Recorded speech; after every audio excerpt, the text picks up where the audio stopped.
first of all, in my experience, fully 50% plus of companies are not even attempting SEO. A lot of the smaller companies, they don't even try, or they try, but they have literally no idea what they're doing. So whatever they're doing doesn't work. Then you got let's just call it 50% that are doing SEO. Yeah. I can tell you authoritatively, definitively, after looking at hundreds and hundreds, thousands probably of websites that we've audited, looking at actual statistics, less than 5% are doing it well. So, there's this old saying, it goes like this: you don't have to outrun the bear. You only have to outrun the other guy who's also being chased by the bear. Yeah. So you don't have to outcompete everybody. You just have to run faster than the other guys. And so if you've got 100 competitors in your marketplace, you've only really got to outcompete about 5 or 6 of them, 10 of them. Yeah. And that's where the real battle comes down to. And in my experience, it's not that hard to beat them if you know what you're doing. It's just not. Yeah. I mean, really, it's just about putting time in. It's no different than, it's a compounding effect, right? Like it builds over time. Just like going to the gym every day. Like, yeah. That is correct. If you go to the gym However, I've got to put a really strong disclaimer on that. Okay. Let's say that you go to the gym every day, and let's say that you're, dialed into what it takes. Do you go to the gym? Maybe you are a gym guy. I don't know. I do. Martin and I both go to the gym. So if you're at the gym, can you spot the novices? Yeah. Oh, yeah. Yeah. How hard is it for you to spot the novices? Just look in the mirror. Well, here's my point. It's like, okay, let's say that you're an expert at, let's just call it, loosely speaking, bodybuilding. Okay. Or maybe that's overstating it, but let's just use that word. You go to the gym and you can see the novices, and it's not just, it's like, hey, I appreciate that you're here and you're trying, because that's awesome. Yeah. But if you keep doing, Mr. Novice, sir, what you're doing right now, you can do that thing for the next 20 years and it's not going to make any difference because you're doing the wrong thing. So it's not just simply a matter of repetition. I'm going to tell you, man, I see so many websites, 500 service area pages. Now, we haven't talked about service area pages yet, but here's what service area pages are: a very important part of any contractor's SEO strategy. Okay. So awesome. You've really leaned heavy into these service area pages. This is not an uncommon thing. It's an extreme example because the number is high, 500, but the numbers are frequently lower than that, fewer than 500 service area pages. But here's the point. Those pages are doing literally zero from an organic search standpoint, which means not only are they not helping you, it's actually hurting you. You're actually doing worse than if you hadn't paid anybody to do anything at all. Very common. So it is really, really easy and common to completely screw this up, even though you're quote unquote trying and doing your best. Yeah. Hey, let's define a service area page real quickly, because I don't know what you're talking about. Okay. So there's 3 main kinds of pages on a website. There's not precisely only exactly 3, but there's 3 major kinds of pages. The first kind of page is what I call core pages. These are the pages that are going to be visible, obviously, from the main navigation on the website. So if it's a bathroom remodeling company, you go to their website, there's on the main navigation, home, services, and then services might have drop down: showers, bathtubs, aging in place, whatever. Those are the services. And then there might be a why us section, a reputation section, an about us section. Those are going to be galleries. Okay. These are the core pages. These are the pages that when you're on the website allows you to see the different various things that this company does and about this company. Okay. Core pages.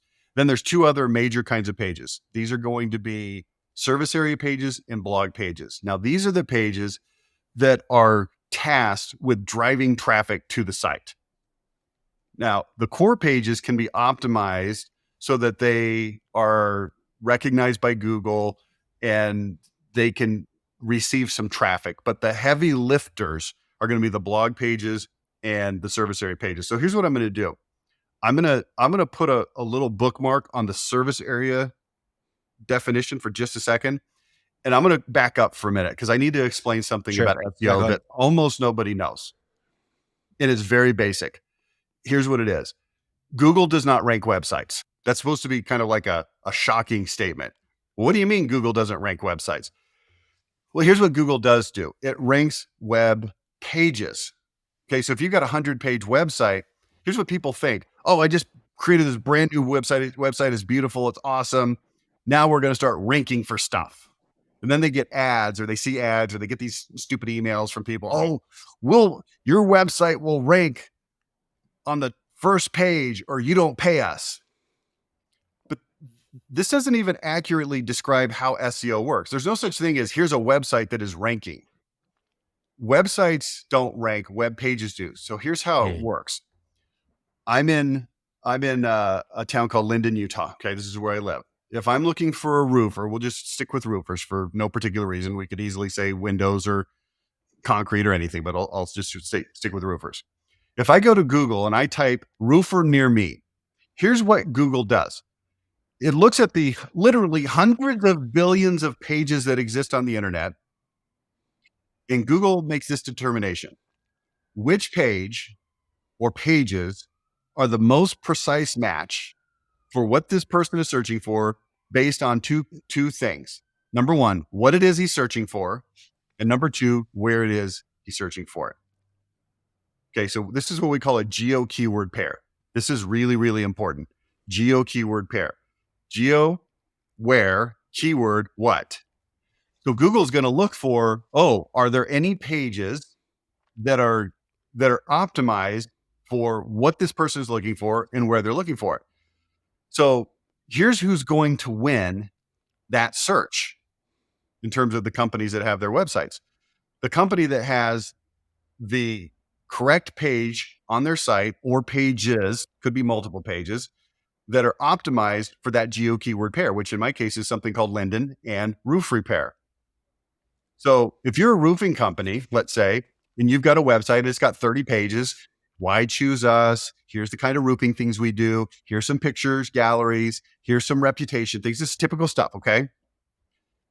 You will lose in search if my client who's competing against you creates a very specific page. Okay, now here's the answer to your question. Service area page. A very specific page that says, that is dedicated to roofing repair in Linden, Utah. Now, that page has to be executed at an elite level or it will fail. Okay, and this is what I was saying earlier to give you, some backfill, some context for you. Oh, I've seen websites that have 500 service area pages and they don't work. It's not enough to say, we need to create a service area page for Linden, Utah roofing repair. If you don't execute that properly, go back to the gym analogy. Is it possible to, I'm going to say this generically because I'm not you can probably tell by looking at me, I'm not a weightlifter. Generically speaking, just lifting weights is not the full answer. Like, yes, lifting weights, that category is right, but doing it properly with the correct technique, the correct muscle sets on certain days and intervals between training and recovery. There's so many things that go into it. So the service area page is supposed to be optimized for that geo keyword pair. So again, here's the idea. Here's what I want you to understand. If I go into Google and I search for roofers near me, if a website has a page that's optimized specifically for Linden, Utah roofing, now that page is going to show up in the Google search. I'm going to click on it as a consumer. I'm going to land on that page. So it becomes, guess what? A de facto landing page. They're not going to go to the home page. They're not going to go, let me say that slightly different. They're not going to land on the homepage. They might navigate to your homepage, but they're going to land on this service area page. So therefore, guess what? That page better not just say, yes, we do roofing in Linden, Utah. It better also tell your story. It better have your identity. It better help people understand who you are, how you're different, why you're better, what they can expect when they do business with you. Because if it doesn't fit that bill, then here's what's going to happen. Google's going to send, let's say 100 or 500 people to that page because it seems like it's a precise match. Well, what if Google sees that people go to that page and then hit the back button and they say, that's not really what I'm looking for? Then here's what happens. And this is something else that people don't understand. This is why I'm so evangelical about this topic of SEO. I want people to understand, like in normal language, if Google notices that people don't like a page, it's going to quit sending people to that page, which brings us to this point, which I think is a fascinating point. Everybody always talks about Google's algorithm, right? The algorithm is scary. It changes. It's unpredictable. We have no idea what's going on. Google at any moment could completely change everything, and we're at the helpless mercy of whatever they do. Absolute nonsense. That is not true. There's minor elements of truth to that, but for the macro level, it's not true. That's excuses that SEO companies use so that when their stuff doesn't work, their clients don't get mad. Oh, well, it's Google's fault.